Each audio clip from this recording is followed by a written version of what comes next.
It took me 28 years to realize something crazy in Snow White. We all know the story of Snow White, who falls into a coma after biting the poisonous apple. And in the end, the love's first kiss wakes her up. At least this is what we've always believed, until now. Check this out. In the movie, we are presented with the words "so beautiful, even in death," hinting at her actually dying at the end. Think about it. Snow White and the prince say goodbye to the dwarfs, rather than bring them along, because they're going somewhere the living can't follow. That's why the castle is surrounded by clouds and a golden light, as it actually represents heaven. So the prince was her guardian angel, and Snow White never actually woke up. Childhood ruined. I can't believe I just realized Snow White is the prequel of Tangled. We know the evil queen is vain and obsessed with beauty, just like Mother Gothel, who uses the flower to stay young and beautiful. But wait, what if they are the same person? Check this out. In Snow White, the evil queen falls off a cliff and we never see her body. And Mother Gothel finds the flower right at the bottom of a cliff. They also look very similar in their old hag form. Not to mention both stories take place in southern Germany. And here's the best part. Look what's painted in Mother Gothel's tower. Coincidence? I think not! I can't believe I just realized Snow White is the sequel of Wish.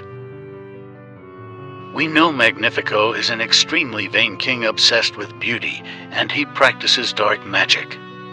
Now check this out. At the end of the movie, we see him getting trapped in a mirror. But wait, in a blink and you'll miss it moment, you can see he turns into someone familiar. So this means Magnifico eventually becomes the magic mirror from Snow White. It makes even more sense when you realize the magic mirror is circled with zodiac signs, and the same signs can be found in Magnifico's castle. This is crazy. I can't believe what I just realized watching Snow White. I'm sure we were all scared by this scene, where the evil queen turns into the old hag. But wait to see this. Right before leaving to visit Snow White, the evil queen encounters a skeleton in the dungeons of her castle. And I've never realized who's that skeleton until now. Check this out. In the Golden Book, it is told Snow White's father, King Leopold, disappears in mysterious circumstances, and he's never seen leaving the castle. Wait a minute, does it mean that skeleton is actually Snow White's father? Not to mention in the recent movie, the evil queen tells this about him. It was almost too easy for me to have him killed. She really is the most wicked. I can't believe I just realized something crazy in Shrek.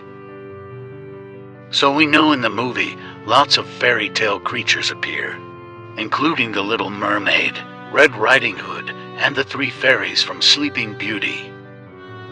But wait, does this mean Lord Farquaad is a fairy tale creature too, or at least related to one? Well, check this out. We know he's extremely short and has an irritable personality. Does it mean he is the son of Grumpy? This would explain why they wear the same belt. Now who's the mother? Could it be Snow White? Think about it. They are the only two characters with the same puff sleeves, not to mention the hair. Wait a minute, so Lord Farquaad is the son of a dwarf and a princess. This explains why he's a lord, not a king. Not to mention he owns the magic mirror inherited from his mother. Coincidence? I think not! I was today years old when I figured out something crazy in Snow White. We all know the evil queen is obsessed with being the fairest of them all. But wait, where does this obsession come from? Well, after doing some research on her origin story, I found out her father was a cruel man who constantly told her she was ugly, worthless and would never be enough. Because of his vanity and cruelty, he ends up trapped in a mirror, where he is cursed to do one thing he never did in life: tell his daughter how beautiful she is. But here's the best part. At the end of Wish, we find out King Magnifico is trapped in a mirror, and he'll eventually become the magic mirror. So this means he is the evil queen's father. Think about it. He owns the Red Book of Dark Magic, and the same book is used by the evil queen in Snow White. Not to mention a poisonous red apple can be seen on Magnifico's desk. It all makes sense now. It took me years to realize something crazy in Snow White. We know the dwarfs have similar facial features, a long white beard and strong chattiness. But wait, I've always wondered why Dopey is with them, if he's way younger and overall different.